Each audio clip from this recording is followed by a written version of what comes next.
Let's talk about Miles, Mystery and Mayhem by Lois McMaster Bujold, or rather, this is actually an omnibus. We'll talk about Cetaganda, Ethan of Athos. Those are two novels, and there is a novella in here called Labyrinth.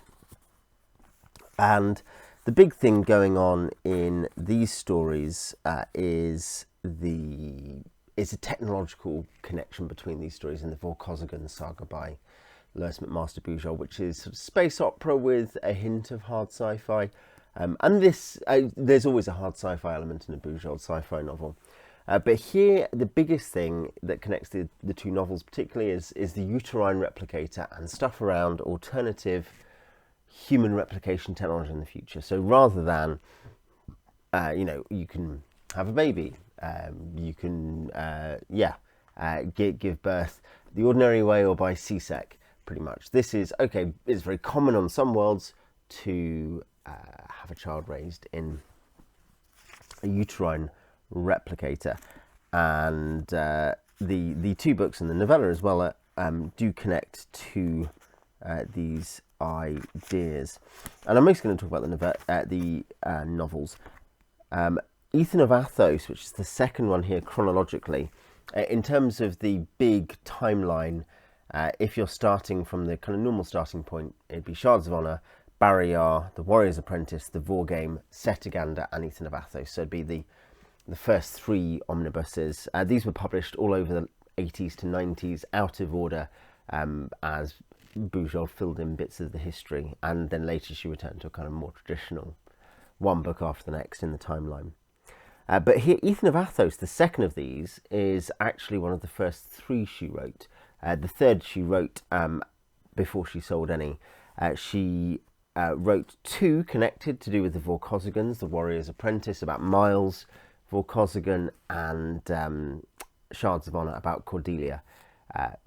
Cordelia Naismith, who meets Errol Vorkosigan.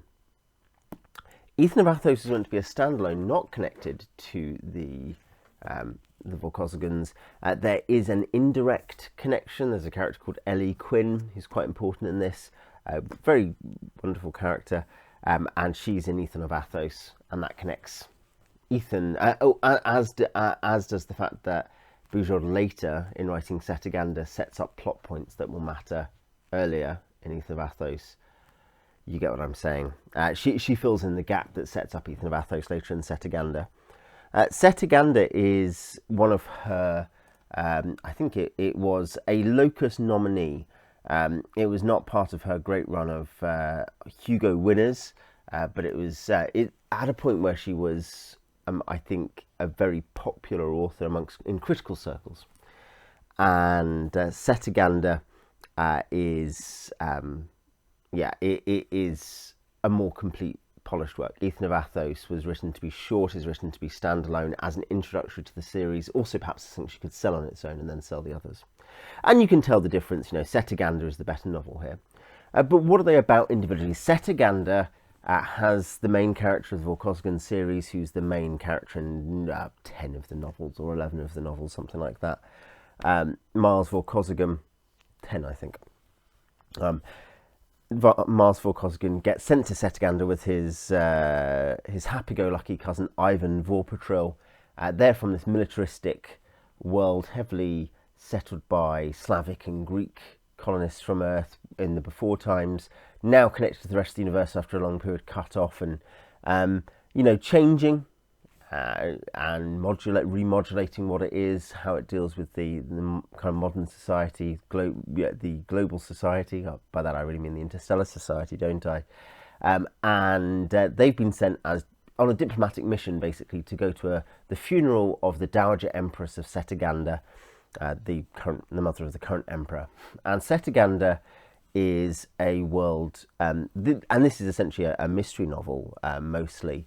Both these are mystery novels, actually. Not all Vorkosigan books are, but these both tend toward that.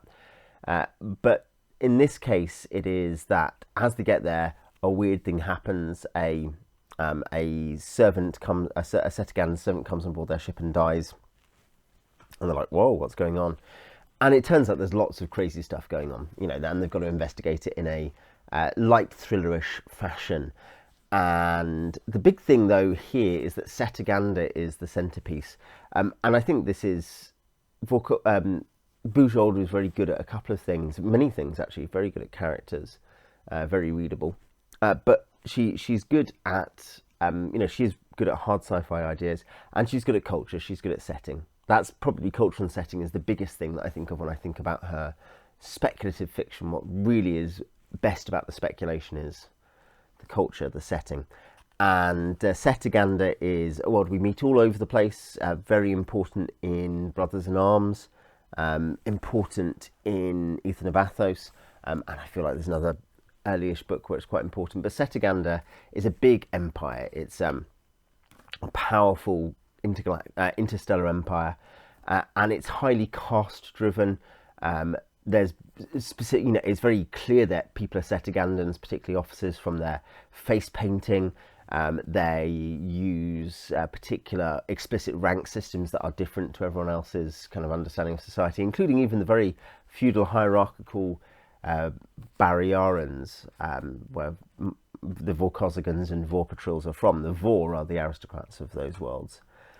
So yeah, the Cetagandan are a world apart, and they are highly into genetic engineering and into gene stock and things like that. In that sense, that's one way in which they're very different to the other highly hierarchical society we see in the Vorkosigan Saga, the Barriarans, who are feudal, militaristic, honor-driven, samurai knights, whereas the Cetagandans are, or give the picture of a much more developed, advanced hierarchical society, a cliche of Qing China or something like that. So yes, it's a mystery novel which heavily deals with this hierarchical society and how it relies on genetic engineering, gene stock, breeding, etc., and the different interests that people have, the different incentives people have due to that. And it's very good. It's maybe not as strong. I mean, Barriar and the Vor game, which in the previous two omnibuses, both won the Hugo, and they are probably better than Cetaganda, but Cetaganda is definitely a genuinely very strong entry. Ethan of Athos is just a step down. It might be, of the Vorkosigan books I've read, the weakest. That you get the most recent one published, which I think was published in 2016, get some tough reviews, but generally speaking, they're all well reviewed. Ethan of Athos is maybe, for my money, of those I've read, the weakest. Ethan is, again, there's some great cultural stuff. The big thing here we pick up on is actually that you've got this whole monastery world of men, no women allowed. It's called Athos, after the Greek monastery island state, and they use the uterine replicator. This is where their interest in this reproductive technology comes in, not to do with purity of line and of skills, which is the big Cetagandan thing, but of not needing women because it's a monastery planet. That's the gimmick. And Ethan is sent after a delivery of embryos goes wrong, and he's sent to go and sort it out. And this is a big mission. People don't go off world really. They are cloistered, and it's a really interesting world because the big thing is that one thing that's interesting is that Bujold does explore, well, what happens when you have this kind of permanent monastery world in a sort of with the values of a late 20th century American liberal, with I think leanings towards faith in Christianity herself. But what happens in that world, and so relationships and society and work and all these kinds of things and hierarchy all work very differently, and that it's a massively effective piece of speculative fiction. And yeah, Ethan goes off world and he gets caught up in a mystery, so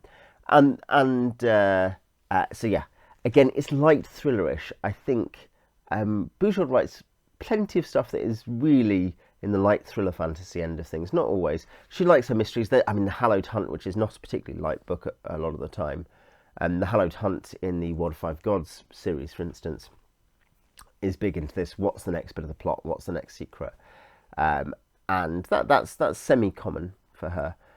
But in Ethan, it's, you know, there's a lot of the personal stakes of my world and I am relying on this. We need to sort this. This is something which has a visceral edge to it, to do with their children, you know, and there are other factors coming into it to do with Cetagandan